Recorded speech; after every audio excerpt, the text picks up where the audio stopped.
రాలేదా? ఎవరన్నారమ్మా అలా? మీ అన్నయ్య మాటలు పట్టించుకోకు. మీ అన్నయ్య పెద్ద మూర్ఖుడు. నువ్వు ఏడవకు, నేను ఉన్నా కదా. ఏడవకమ్మా, లేపు, లోపలికి వెళ్దాం.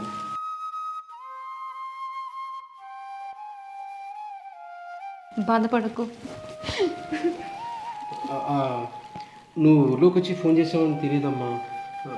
అదే ఏదో కాంట్రాక్ట్ రాలేదన్న కోపంతో నేను ఏదో కోపంలో తిట్టేశానమ్మా. నన్ను క్షమించండి, సారీ అమ్మా.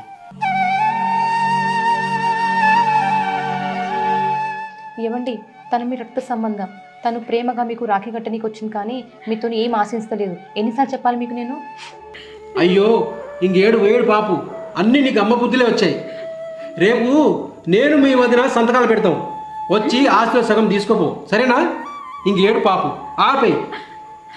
అన్నయ్య, నేను నీకు రాఖీ కట్టేది నా అన్నయ్య క్షేమంగా ఉండాలనే, కానీ నీ ఆస్తిలో సగభాగం కోసం కాదన్నయ్య. ఇంకెప్పుడు అర్థం చేసుకుంటా అన్నయ్య?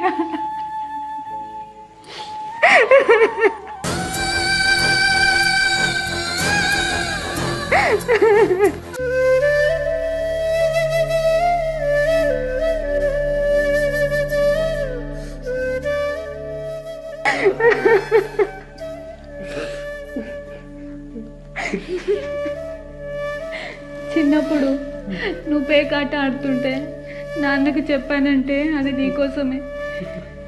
ధర్మరాజు అంతటి వాడే జూదంలో ఓడిపోయి ఆస్తులన్నీ పోగొట్టుకున్నాడు. అలా నువ్వు కాకూడదనే, కానీ నిన్ను నాన్నతో కొట్టించాలనే ఉద్దేశంతో కాదన్నయ్య.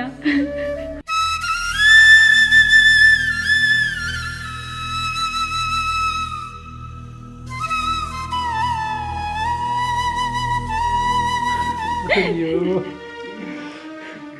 ఇన్నాళ్ళు ఈ నిజం తెలియక